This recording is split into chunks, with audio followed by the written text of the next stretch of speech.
여러분 안녕하십니까? 병원동행 매니저 과정 제4강 병원동행 매니저의 의사소통과 윤리 강의 시작하겠습니다.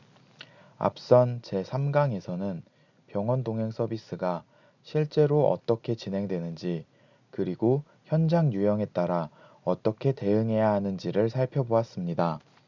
이번 제4강은 그 모든 과정을 사람과 사람 사이에서 어떻게 풀어가느냐에 관한 강의입니다. 병원 동행 매니저의 업무는 매뉴얼만 잘 안다고 해서 문제없이 수행할 수 있는 일이 아닙니다. 현장에서는 항상 사람의 감정, 상황, 관계가 함께 움직이기 때문에 의사소통 방식과 윤리의식, 서비스의 질을 결정하게 됩니다. 3강이 일의 흐름과 구조였다면 4강은 사람을 다루는 기술에 대한 강의입니다. 실제 현장에서는 문제가 생기는 이유가 대부분 절차 때문이 아니라 말 한마디, 태도 하나 때문입니다. 제1장 의사소통의 중요성 첫 번째, 감정적 연결 매뉴얼을 넘어 사람과 사람 사이의 깊은 이해와 공감대를 형성 두 번째, 신뢰 구축 서비스의 질을 결정하는 핵심 요소 불안감을 해소하고 안정감을 제공 세 번째, 윤리적 책임 의사소통 방식이 매니저의 전문성과 윤리적 의식을 대변 이렇게 병원 동행 매니저가 만나는 대상자는 대부분 신체적 불편함과 함께 심리적 불안을 동시에 가지고 있습니다. 아픈 몸으로 병원을 찾았다는 사실 자체가 이미 큰 스트레스이기 때문에 작은 말 한마디, 작은 표정 하나도 민감하게 반응할 수 있습니다. 대상자는 우리보다 항상 예민한 상태입니다. 평소라면 넘길 말도 병원에서는 상처가 될 수 있습니다. 그래서 의사소통은 기술이 아니라 배려의 문제입니다. 의사소통, 정보 전달을 넘어선 신뢰 형성. 민감한 상황. 대상자는 아픈 몸과 마음으로 인한 작은 자극에도 쉽게 위축되거나 불신을 느낄 수 있습니다. 매니저의 말투, 표정, 태도는 대상자의 정서에 큰 영향을 미칩니다. 정서적 안정, 차분하고 존중하는 태도로 상황을 설명할 때 대상자는 안정감을 느끼며 매니저를 신뢰하게 됩니다. 이는 성공적인 동행 서비스의 기반이 됩니다. 즉, 병원 동행 매니저의 의사소통은 단순한 정보 전달이 아니라 대상자의 정서 안정과 신뢰 형성에 매우 중요한 도구라고 할 수 있습니다. 똑같은 내용을 말해도 어떤 표정으로 어떤 속도로 말하느냐에 따라 대상자의 반응은 완전히 달라집니다. 잠깐만 기다리세요. 와 조금만 기다리시면 바로 안내해 드릴게요는 전혀 다른 말입니다. 항상 이 점을 꼭 기억해 주셔야 합니다.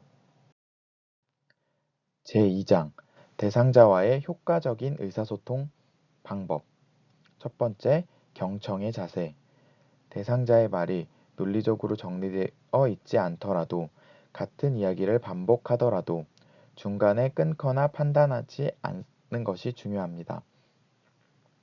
그 말 속에는 불안, 두려움, 도움 요청 등이 담겨 있는 경우가 많기 때문입니다. 같은 말을 반복적으로 하시는 분들은 이해를 못하셔서가 아니라 안심이 아직 안 됐기 때문입니다. 이때 필요한 건 설명보다는 네, 말씀해 주세요라는 태도입니다. 두 번째, 쉬운 표현 사용.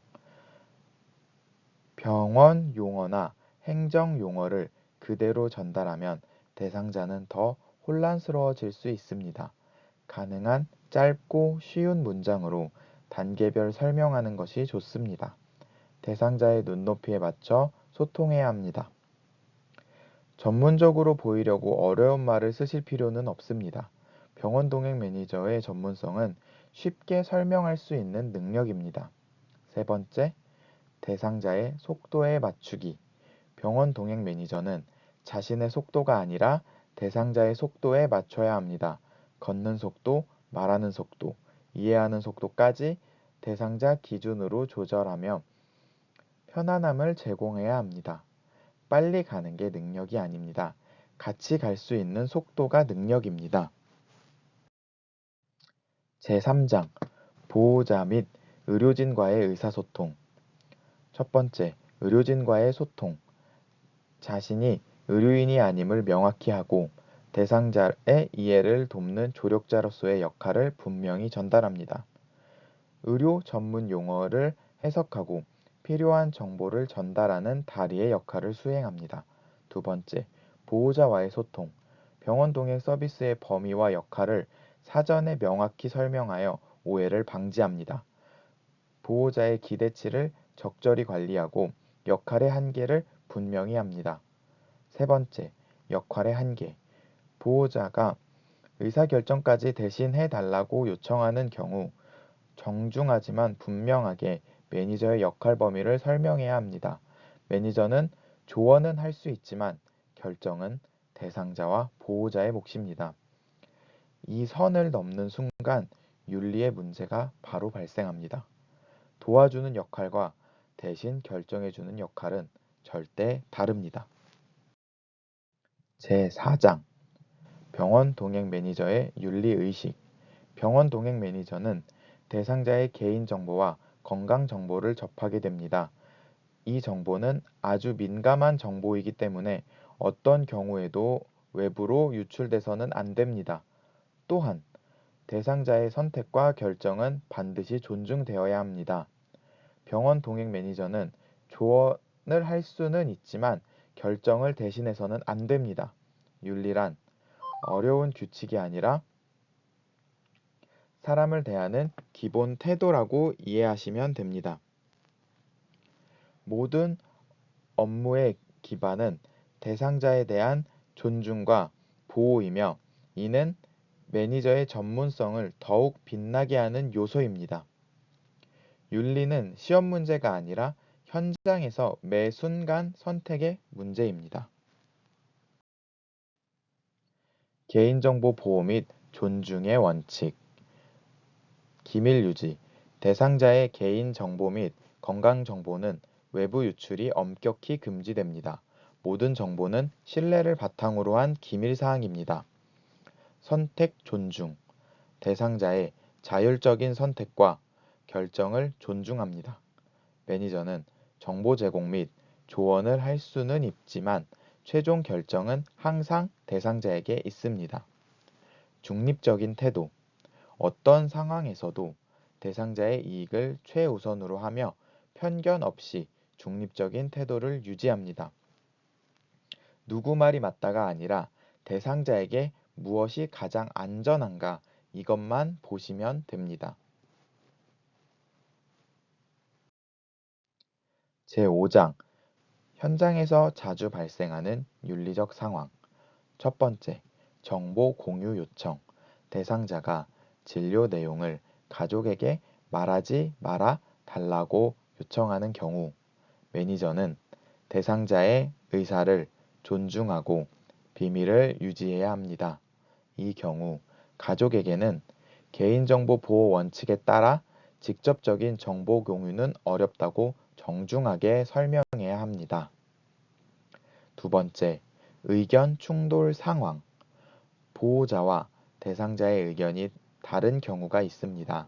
이때 병원 동행 매니저는 어느 한쪽의 편을 들기보다는 중립적인 입장에서 역할 범위를 지켜야 합니다.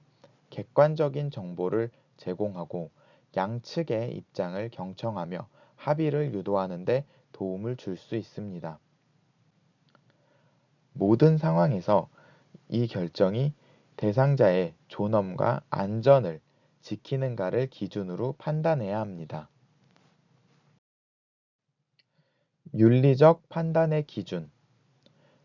첫 번째, 대상자 존엄. 두 번째, 안전 확보. 세 번째, 개인정보 보호. 네 번째, 중립성 유지. 이러한 원칙들은 매니저가 어떠한 상황에서도 올바른 결정을 내릴 수 있도록 돕는 나침반의 역할을 합니다. 윤리적 딜레마에 직면했을 때 항상 이 기준들을 상기하며 대상자의 최선의 이익을 위해 행동해야 합니다.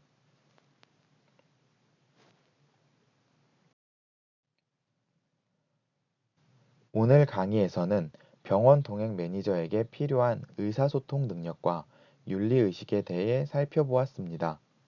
병원 동행 매니저는 말 한마디, 태도 하나로 서비스의 질을 완전히 바꿀 수 있는 사람입니다. 여러분의 따뜻한 말 한마디가 대상자에게 큰 위로와 안정감을 줄 수 있습니다. 다음 강의에서는 병원 동행 매니저의 활동 전망과 현장에서 스스로를 보호하기 위한 안전 관리와 직업적 태도에 대해 마지막으로 정리해 보도록 하겠습니다. 긴 시간 수고 많으셨습니다. 감사합니다.